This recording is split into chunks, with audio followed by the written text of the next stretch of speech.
Praise lord. మరొకసారి miracle 365 series ద్వారా మీ అందరినీ కలుసుకోవడం చాలా సంతోషంగా ఉంది. దేవుడు నా పట్ల చేసిన గొప్ప అద్భుతాలని దేవుని వాక్యంతో కలిసి చెప్పడము ఈ ప్రోగ్రాం ఒక ముఖ్య ఉద్దేశం.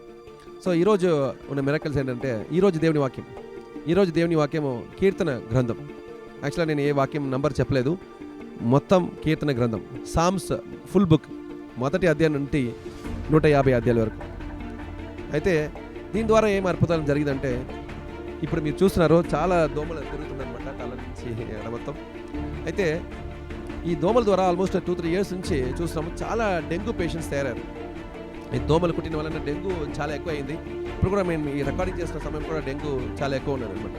అయితే ఒకసారికి ఒక బాబుకి బాగా లేకుండా పోయింది, ఆయనకి డెంగ్యూ వచ్చిందని చెప్పారు డాక్టర్. చాలా సీరియస్ అయిపోయింది, ఆల్మోస్ట్ చనిపోతున్న స్థితిలో ఉంటే ఆ గ్రామంలో ఉన్న డాక్టర్ చెప్పారు, ఇక్కడ ఉంటే కష్టం అనేసి హైదరాబాద్కి వెళ్ళండి, అక్కడ హాస్పిటల్ అడ్మిట్ చేయండి, అప్పుడు డెంగ్యూ పోతుందని చెప్పారన్నమాట. సో వాళ్ళ తల్లిదండ్రులు కూడా ఇక్కడ తీసుకొచ్చారు, హాస్పిటల్ అడ్మిట్ చేశారు. కానీ ఆ సమయంలో ఒక ప్రార్థన అడిగారు, బ్రదర్ ఖచ్చితంగా ప్రార్థన చేయండి బ్రదర్, ప్లీజ్ ప్రార్థన చేయండి అడిగినప్పుడు ఆ సమయంలో దేవుడు ఆత్మ నాతో మాట్లాడిన తర్వాత కీర్తన గ్రంథము చదవమని దేవుడు చెప్పారు.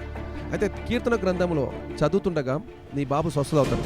1వ అధ్యాయం నుండి 150 అధ్యాయం చదవండి బ్రదర్, ఖచ్చితంగా దేవుడు స్వస్థపరుస్తారన్నారు. అయితే వాళ్ళు కూడా చదవడం స్టార్ట్ చేశారు.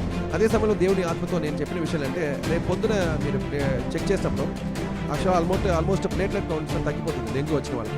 సో ఆయనకి 1 లక్ష నుంచి 50,000, 40,000, 20,000 దాకా వచ్చేస్తుంది అనమాట. ఇంకా 15,000 దాకా వచ్చేసింది. సో తగ్గుతున్నప్పుడు నేను చెప్పినాను, రేపు మీరు వాక్యం చదవండి, 20,000 కౌంట్ వస్తుంది. నేను చెప్పినాను, మార్నింగ్ మీరు ప్లేట్లెట్ కౌంట్ చూడండి, ఈ వాక్యం చదువుతుండగా ఈ ప్లేట్లెట్ పెరిగిపోతుంది. మార్నింగ్ ఎగ్జాక్ట్గా 40,000 ప్లేట్లెట్ వస్తుంది. తర్వాత నెక్స్ట్ రోజులో 60,000 వస్తుంది. తర్వాత మీరు 2 రోజులు మీరు డిశ్చార్జ్ అయిపోతారు అనేసి నేను చెప్పిన అనమాట. చెప్పినట్టు ఎగ్జాక్ట్గా నెక్స్ట్ రోజు ప్లేట్లెట్ కౌంట్ చూస్తే అంత 15,000 దాకా ఉన్న ప్లేట్లెట్ కౌంట్ ఎగ్జాక్ట్గా 40,000 దాకా వచ్చింది.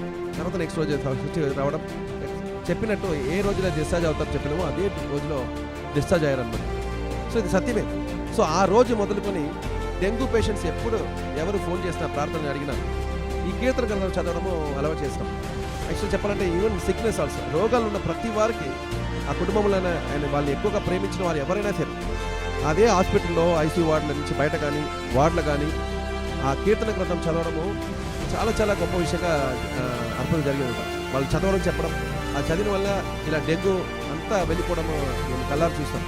ఒకటి మిరకల కోసం నేను ఈ విషయం చెప్పలేదు, ఎన్నో వేల మిరకలు నేను చూసేశాను. అంటే డెంగ్యూ పేషెంట్స్ ప్రతి వారిని దేవుడు ముట్టి స్వస్థత ఇచ్చారనమాట. ఆ డెంగ్యూ పేషెంట్స్లో ఉన్న ప్రతి వారిని ఈ కీర్తన గ్రంథం ద్వారా దేవుడు స్వస్థత ఇచ్చారు. సత్యమే, దేవుడి వాక్యం ఏది చదివినా స్వస్థత రావచ్చు, ఎందుకంటే వాక్యంలోనే జీవం ఉంది, వాక్యంలోనే స్వస్థత ఉంది. కానీ ఈ కీర్తన గ్రంథం ఒక స్పెషల్ గ్రంథం. మీరు కూడా ఎవరు అంటే చెప్పాలంటే ఆ సమయంలో మా వాళ్ళు తప్ప, మనకు తెలిసిన వాళ్ళు తప్ప, ఇంకా పక్కన ఉన్న బెడ్ పేషెంట్స్లో అన్యజనుడు, దేవుని ఎరుగలేని వారు కూడా, వేరే విశ్వాసంలో ఉన్న వారు కూడా ఈ కీర్తన గ్రంథం చదవమని చెప్పడం అలవాటు చేసుకున్నారు. ఆల్మోస్ట్ ఎవరికి చెప్పినా అందరికీ అర్థం జరిగింది. అలాగా ప్రార్థన చేసినప్పుడు ఏ రోజు డిశ్చార్జ్ అవుతారు అన్న విషయాలు కూడా దేవుడు బయలుపరిచినారు. ఇది నా జీవితంలో మాత్రం జరిగిన విషయాలు కాదు, మీ జీవితంలో జరగవచ్చు. ఖచ్చితంగా దేవుని వాక్యం పంచండి, దేవుని వాక్యం చదవమని చెప్పండి, కీర్తన గ్రంథం చదవమని చెప్పండి, స్వస్థత ఖచ్చితంగా దేవుడు ఇస్తారు. మీకు దేవుడు ఏ వాక్యం ఇన్స్పైర్ చేసినా అది చెప్పండి. కానీ ముఖ్యంగా కీర్తన గ్రంథంలో చాలా చాలా విలువైన విషయాలు ఉన్నాయి, స్వస్థత ఉన్నాయి. సో ఖచ్చితంగా మీరు కూడా వాడుకొని మీరు కూడా ఇదే అద్భుతాలు మీరు చూస్తారనుకుంటున్నాను. దేవుడు మిమ్మల్ని దీవించిన గాక. God bless you all.